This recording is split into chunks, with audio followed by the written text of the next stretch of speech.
Assalamualaikum warahmatullahi wabarakatuh. Baiklah, kita akan melanjutkan perkuliahan ke-9 kita,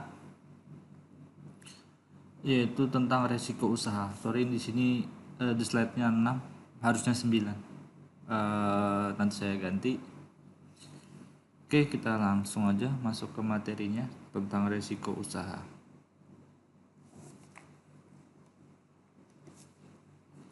Nah, pengertian dari resiko usaha ini adalah segala sesuatu yang selalu dihubungkan dengan kemungkinan terjadinya sesuatu yang merugikan, yang tidak terduga dan tidak diharapkan. Resiko juga berkaitan dengan kegagalan atau ketidakberhasilan dalam menangkap peluang usaha.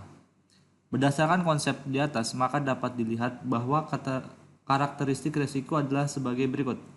Yang pertama yaitu resiko adalah sesuatu ketidakpastian atas terjadinya suatu peristiwa. Nah, yang kedua, resiko adalah ketidakpastian yang apabila terjadi akan menimbulkan kerugian. Nah, di sini untuk resiko sendiri sudah pernah kita bahas melalui pembahasan sebelumnya, yaitu tentang di SWOT. Nah, kita kemarin sudah belajar apa sih yang terjadi nantinya ketika kita menerapkan bisnis ini, yaitu di ancaman, di treatnya. Itu juga termasuk ke dalam resiko dalam berwirausaha. Nah, itu secara tidak langsung kita udah belajar sedikit mengenai tentang resiko usaha. Bagi seorang entrepreneur, menghadapi resiko adalah sebuah tantangan karena mengambil resiko berkaitan dengan kreativitas dan inovasi, serta merupakan bagian penting dalam mengubah ide menjadi sebuah kenyataan. Pengambilan risiko adalah yang hakiki dan wajar dalam merealisasikan potensi diri sebagai entrepreneur. Pengambilan risiko melibatkan suatu kesadaran akan peristiwa-peristiwa yang terjadi. Perhatikan untuk masa depan dan keinginan hidup di masa sekarang. Nah, ini seringkali seorang entrepreneur tuh takut untuk mengambil langkah. Ya, karena resikonya itu kita belum tahu apakah berhasil atau tidak. Tapi kalau kita tidak mencobanya, ya kita tidak akan tahu usaha kita ini berhasil atau tidak. Ya, karena semua usaha itu pasti memiliki resiko. Walaupun usaha kita hanya sekedar membuat bakso bakar misalnya, itu ada resikonya. Ya, resikonya nggak laku karena udah terlalu banyak orang, itu termasuk resiko juga. Dan banyak lagi yang lainnya. Ya, kalau misalkan bisnis kita semakin besar, ya resiko kita untuk tidak berhasil ya besar juga. Tapi untuk berhasilnya jika kita kreatif dan inovasi, ya berhasilnya itu besar juga gitu. Tetapi tidak ada yang tahu usaha itu berhasil atau tidak, karena tergantung kitanya untuk mengambil hati eh, dari konsumen. Kalau kita berhasil menarik hati konsumen, ya insya Allah bisnis kita ini juga berhasil. Tetapi kalau misalkan kita udah berhasil terus kita menawarkan sesuatu yang mereka tidak sukai, ya itu pelanggan bisa tetap ataupun bisa kabur dari apa yang kita sajikan. Nah, yang kemudian sebagai seorang entrepreneur haruslah memiliki kesadaran bahwa pertumbuhan usaha di masa yang akan datang merupakan hasil keuntungan peluang usaha masa sekarang dan dalam pengambilan risiko untuk mencapai tujuan usaha. Jika dalam usaha tidak bersedia mengambil risiko, maka individu tersebut tidak akan pernah dapat mewujudkan bakat berwirausaha dan semangat kewirausahaan. Nah, ini adalah poin pentingnya. Kalau tidak bersedia mengambil risiko, ya udah, kita tidak akan pernah menjadi seorang wirausaha. Karena seorang wirausaha atau entrepreneur ini itu berani mengambil risiko. Kalian lihat beberapa contoh orang yang berhasil di dunia, Lihat saja KFC misalnya. KFC itu percobaan keberapa baru eh, berhasil usahanya sampai dikenal oleh dunia. Ya mungkin kalau dia hanya percobaan sampai misalkan dia percobaan ke 100 baru baru berhasil. Ya kalau misalkan dia berhenti di percobaan 50, ya udah dia nggak akan berhasil selamanya. Tapi dia berani untuk mencoba terus dan terus menerus walaupun gagal. Dia coba coba coba dan akhirnya ya kita nggak tahu usia keberapa eh, usaha kita tuh berhasil. Kemudian banyak lagi contoh-contoh di Indonesia seperti Pak Citra itu juga luar biasa dalam membangun usahanya. Ya resiko itu selalu ada.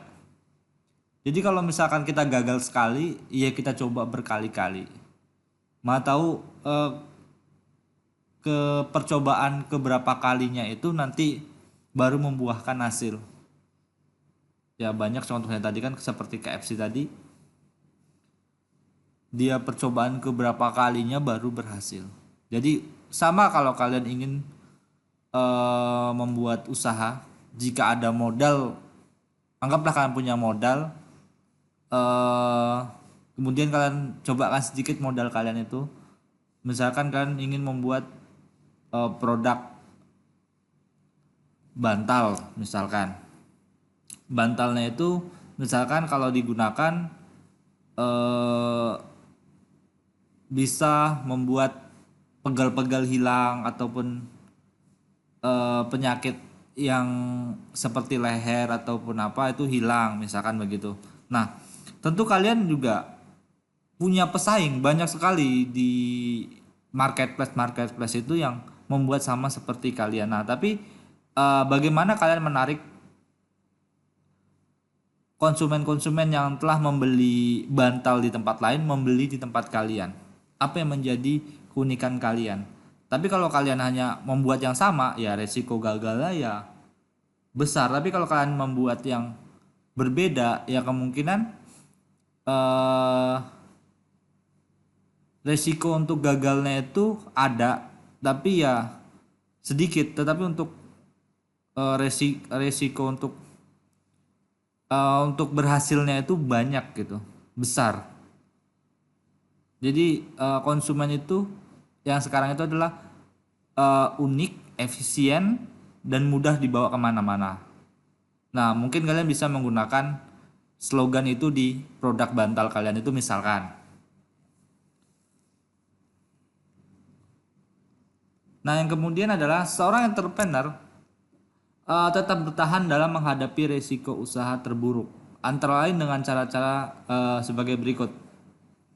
Yang pertama yaitu memperbaiki usaha, memperbaiki tampilan, mengganti nama, mengganti personil, melengkapi alat-alat, mengganti strategi pemasaran, memperbaiki cara produksi atau cara kerja dan lain sebagainya.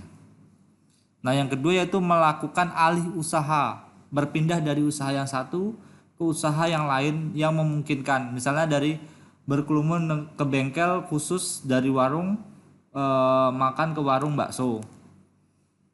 Nah, ini ada dua kemungkinan jika kalian misalkan gagal gitu. Yang pertama, tadi yang saya bilang memperbaiki tampilan dan lain sebagainya. Yang kedua yaitu beralih dari bisnis yang sekarang. Kalau misalkan bisnis kita kurang berhasil yang diri sekarang, coba bisnis yang lainnya. Kalau kurang berhasil juga coba cari bisnis yang lainnya. Itu dua kemungkinan yang bisa dihadapi oleh entrepreneur jika usaha kita gagal.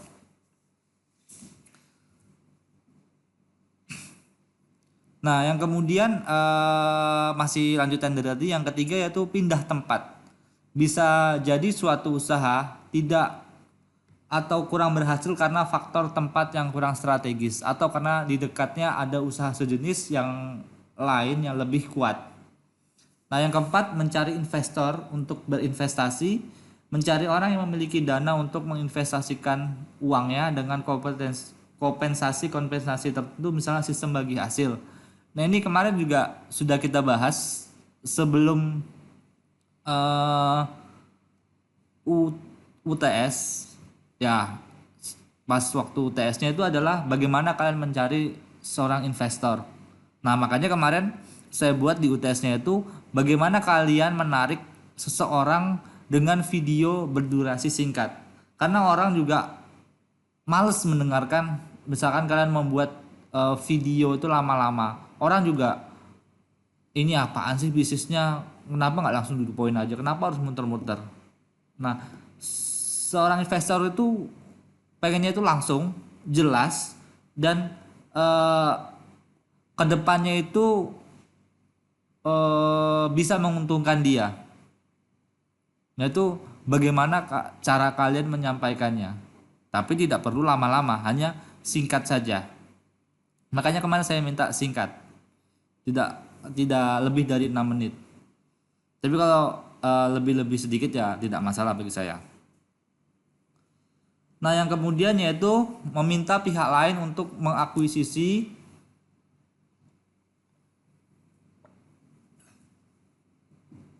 dalam hal ini meminta pihak lain untuk membeli sebagian besar saham. Ini kalau misalkan usaha kita udah besar dan diambang kebangkrutan misalkan. Nah, kita meminta orang itu untuk mengambil alih saham kita atau membeli 50% dari saham kita ataupun sebagian besar. Ini banyak dilakukan oleh perusahaan-perusahaan besar yang dikategorikan hampir bangkrut, kemudian dia menjual sahamnya ke orang lain dan orang lain yang mengelola. Itu banyak terjadi di perusahaan-perusahaan besar.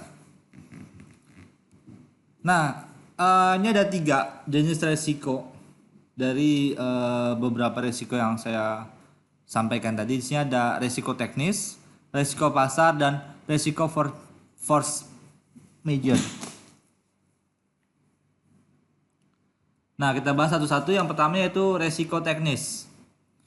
Nah, resiko teknis terjadi akibat kurang mempunyai kemampuan dalam menjalankan usaha, terutama terkait dalam hal pengambilan keputusan resiko yang sering terjadi dengan yang pertama, biaya produksi yang tinggi. Nah, ini kita sering kali kalau misalkan kita baru-baru usaha, kita lihat buatnya susah ataupun banyak modal yang kita keluarkan. Nah, kita langsung menggunakan biaya yang tinggi. Semua itu produksinya harus wah gitu. Sehingga untuk dijualan nanti kita harus tinggi juga produksi kita nih. Ya, karena produk kita baru, siapa sih yang kenal dengan produk kita? Tentunya belum banyak yang tahu produk kita, sehingga ya tadi mengalami kerugian dan lain sebagainya. Yang B yaitu resiko karena adanya pemogokan karyawan akibat kesejahteraan kurang diperhatikan. Nah, ini dari internal. Nah, kalau misalkan kalian jadi bos, ya kalian perhatikanlah karyawan-karyawan kalian. Jangan merasa nanti karyawannya, oh itu kok dapat tinggi, aku kok dapat rendah, dengan tidak adanya penjelasan karena kalian untuk memberi dia banyak, yang ini kurang gitu. Nah, sehingga banyak karyawan yang mogok. Itu biasanya seperti itu. Jadi kalau misalkan kalian ingin membeda-bedakan seperti itu, kalian harus membicarakannya di dalam forum. Itu biasanya yang sering terjadi seperti itu di dalam sebuah perusahaan. Ya tidak perusahaan entrepreneur aja, maksudnya tidak yang berjualan beli aja, tetapi di dalam organisasi seperti pendidikan dan lain sebagainya itu banyak juga terjadi seperti itu. Nah, yang kemudian yaitu pemakaian sumber daya yang tidak seimbang. atau tenaga kerja banyak. Tenaga kerjanya banyak, terus misalkan pelanggannya itu sedikitnya itu terjadi sekarang. Sekarang itu terjadi karena pandemi ini. Misalkan sebelumnya itu permintaan banyak dan tentu kita harus menambah tenaga kerja. Tetapi ketika pas ada pandemi, permintaan berkurang. Nah, itu yang menjadi kendala di perusahaan-perusahaan yang ada sekarang ini ataupun usaha-usaha yang ada sekarang ini. Mereka jadi kurang bisa mengasih gaji ke orang-orang dan lain sebagainya. Nah, yang kemudian yaitu terjadinya kebakaran akibat keteledoran dan kurang kecermatan. Ya, ini sering terjadi biasanya di PT-PT besar. Ya, kita sering juga lihat di berita. Banyak kebakaran akibat kompor lah, listrik lah, dan lain sebagainya itu banyak terjadi. Kemungkinan sebulan sekali itu pasti ada kalau kalian lihat berita-beritanya. Nah, yang kemudian terjadinya pencurian atau penipuan karena pengawasan yang kurang baik. Nah, ini sering juga terjadi di kalau di sini biasanya ada di minimarket.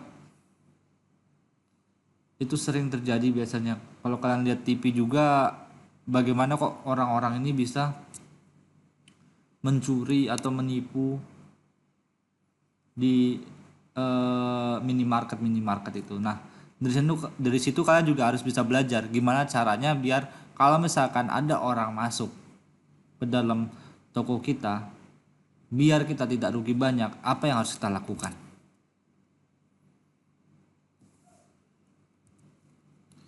Nah, yang kemudian yaitu terus-menerus mengalami kerugian karena biaya yang terus membengkak serta harga jual yang tidak berubah. Itu juga terjadi di masa sekarang. Banyak usaha-usaha yang mengalami kebangkrutan karena ini. Yang kemudian penempatan tenaga kerja yang kurang tepat sehingga produktivitas kerja menurun. Nah, ini juga sering terjadi sih. Bukan hanya di dunia usaha, tetapi di dunia pendidikan, di dinas dan lain-lainnya itu juga banyak terjadi. Sehingga orang yang tidak mampu di bidang tersebut dipaksa untuk bisa, ya, sehingga hasil yang didapatkan juga dengan terpaksa, sehingga hasilnya ya banyak yang gagal atau kurang memuaskan pemilik atau pemimpin di suatu organisasi ataupun usaha. Yang kemudian yaitu perencanaan dan desain yang salah sehingga sulit dioperasionalkan serta hal-hal yang berhubungan dengan ketata laksanaan perusahaan. Kemudian yang terakhir adalah risiko karena tidak dipercaya oleh lembaga keuangan akibat terjadi kredit macet di dalam perusahaan. Nah, setiap perusahaan usaha itu biasanya dimonitoring oleh OJK untuk saat ini. Jadi gimana cara kalian kalau misalkan ingin menambah modal ataupun apa, usaha kalian tuh jangan pernah terjadi kredit macet. Karena kalau udah kredit macet, kita mengembangkan usaha misalkan dengan meminjam uang di lembaga-lembaga keuangan seperti bank dan lain sebagainya, itu susah. Karena kita sudah dicatat oleh OJK kita perusahaan ataupun usaha yang pernah mengalami kredit macet, sehingga kalau kita mau minjem uang itu dipersulit oleh bank, itu biasanya. Oke, yang kemudian adalah antisipasi resiko teknis. Nah, ini antisipasinya. Yang pertama ada 3 nanti. Ini dari A dulu kita bahas, yaitu entrepreneur berusaha menambah pengetahuan tentang yang pertama keterampilan teknis, terutama yang berkaitan dengan proses produksi yang dihasilkan. Diupayakan memakai metode yang dapat menurunkan biaya produksi atau efisiensi. Yang kedua yaitu kemampuan mengorganisasi, yaitu kemampuan meramu yang tepat dari faktor produksi dalam usaha, mencakup sumber daya modal. Nah, yang ketiga, keterampilan memimpin, yaitu kemampuan untuk mencapai tujuan usaha dan dapat dikerjakan dengan baik dan serasi oleh semua pihak yang ada dalam organisasi. Untuk itu, setiap pemimpin dituntut membuat konsep kerja yang baik. Yang B yaitu entrepreneur membuat strategi yang terarah untuk masa depan. Strategi yang dimaksud meliputi strategi produksi, strategi keuangan, strategi sumber daya manusia, strategi operasional, strategi pemasaran dan strategi penelitian serta pengembangan. Nah, tujuan dari strategi ini adalah untuk tetap memperoleh keuntungan. Yang kedua, hari depan lebih baik dari sekarang atau usaha berkembang. Yang ketiga, tetap bertahan atau survive. Nah, yang terakhir yaitu mengalihkan kerugian pada perusahaan asuransi. Namun dengan konsekuensi setiap saat harus membayar premi asuransi yang merupakan pengeluaran tetap. Contohnya asuransi kebakaran dan asuransi tenaga kerja. Nah, ini biasanya wajib ada di sebuah organisasi ataupun usaha yang kalau udah besar itu harus diasuransikan, karena kita nggak tahu kita tidak akan pernah mengalami musibah. Kita jangan pernah berpikiran seperti itu, tapi kita selalu berpikiran kita akan suatu saat nanti kita pasti akan terkena musibah, yang nggak tahu musibahnya kebakaran ataupun seperti pandemi sekarang itu kan tidak ada yang kita tahu kalau misalkan ternyata virus itu bisa membuat usaha itu gulung tikar. Sebelum-sebelumnya kan belum pernah ada. Nah, baru sekarang inilah di tahun 2019 sampai 2020 virus itu bisa menyebabkan suatu usaha itu gulung tikar. Ya biasanya kan kebakaran, banjir dan lain-lainnya. Nah, sekarang ini hanya virus. Itu bisa mengakibatkan kerugian. Nah, hal-hal seperti itu yang harus kita cegah dengan mengasuransikan perusahaan kita ke pihak asuransi. Oke, yang selanjutnya resiko pasar yang kedua. Nah, resiko ini terjadi akibat produk yang dihasilkan kurang laku atau tidak laku di pasar. Produk telah menjadi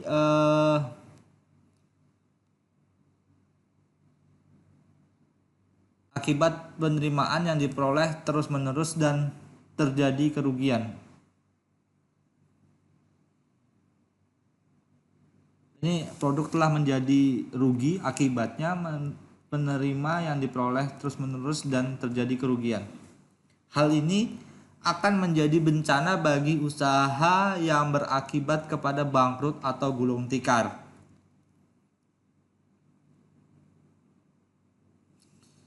Hal-hal yang merupakan resiko bagi entrepreneur yang mengakibatkan barang atau jasa tidak laku antara lain adalah adanya perkembangan teknologi. Nah, biasanya kita menggunakan misalkan seperti sekarang aja lah, antara marketplace dengan yang biasa itu lebih laku mana sih? Atau misalkan gini, zaman sekarang ini kan zaman di tahun 2020 ini kan orang tidak boleh lagi datang ke tempat makan seperti biasanya. Ya mungkin kalau di Pekanbaru masih ada lah yang curi-curian, tapi kalau di Jawa itu biasanya kalau di kota-kota besar itu diterapkan protokol yang seperti itu. Nah, jadi orang yang tidak menggunakan pihak ketiga seperti ojol itu mereka terkesan agak sedikit kurang laku dagangannya, karena orang-orang sekarang di rumah saja. melihat menu-menu makanan yang ada di ojol tersebut, mereka tinggal pilih dan mereka bayar di rumah. Nah, kalau misalkan kita tidak punya teknologi yang seperti itu atau tidak bekerja sama dengan ojol tersebut, ya bisa lama-kelamaan akan gulung tikar juga usaha kita. Nah, yang kemudian yaitu adanya tindakan atau pengaturan baru dari pihak yang berwenang. Nah, ini biasanya dari pemerintah itu juga banyak sih orang-orang yang terkendala dengan peraturan pemerintah tentang usaha ini. Ada sebagian orang yang merasa itu dipersulit, ada juga orang yang merasa dengan adanya peraturan pemerintah ini mereka menjadi nyaman dan lain sebagainya. Itu tergantung orangnya juga. Nah, yang selanjutnya adanya hubungan intern yang kurang harmonis sehingga terjadi pencurian, kecelakaan dan kebakaran. Nah, ini sering terjadi juga. Kalau kalian sering lihat televisi, berita-berita, itu banyak karyawan-karyawan yang akhirnya ya mencuri, membakar dan lain sebagainya akibat tidak senang terhadap pimpinan ataupun bos dari usaha tersebut. Nah, ini antisipasi dari risiko pasar, yaitu yang pertama mengadakan inovasi, yaitu membuat desain baru dari produk yang disenangi calon pembeli. Yang kedua, mengadakan penelitian pasar dan memperoleh informasi pasar secara kesinambungan. Oke, itu tadi adalah resiko pasar. Yang kemudian adalah resiko force majeure. Nah, resiko ini terjadi di luar kuasa manusia, seperti gempa bumi, tanah longsor, tsunami, banjir, gunung meletus, dan bencana alam lainnya. Nah, kalau tahun 2020 ini untuk yang seperti itu kemungkinan tidak ada, tetapi saat ini yaitu virus atau corona itu banyak terjadi. Di mana-mana perusahaan banyak yang gulung tikar akibat orang nggak boleh keluar dan usaha-usaha itu banyak yang gulung tikar karena tidak ada pembelinya lagi. Banyak terjadi. Karena kemungkinan terjadi sangat kecil, namun resiko ini tetap ada. Untuk mengalihkan resiko ini dapat memanfaatkan jasa perusahaan asuransi yang sama seperti tadi di resiko teknis, memanfaatkan jasa perusahaan asuransi. Nah, yang kemudian yaitu analisis resiko usaha. Ini sebenarnya sudah pernah kita lakukan juga di pertemuan-pertemuan sebelumnya. Bagaimana sih menganalisis sebuah resiko usaha?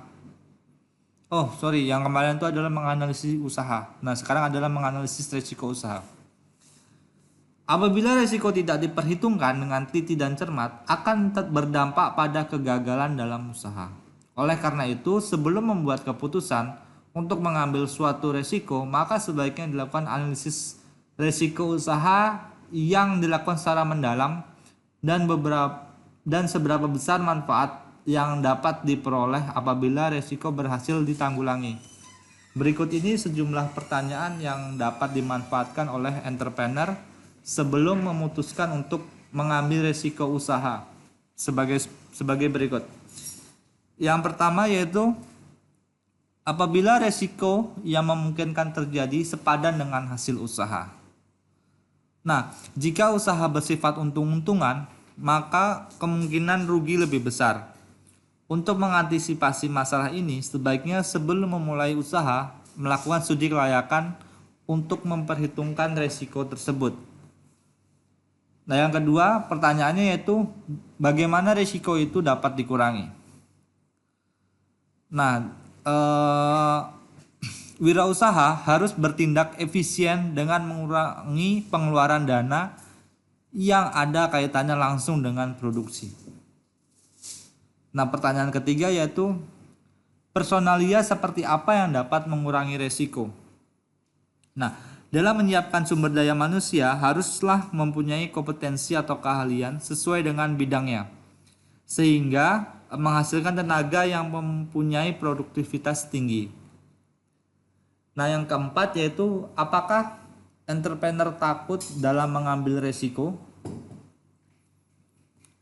Setiap jiwa yang pesimis pasti ada faktor takut.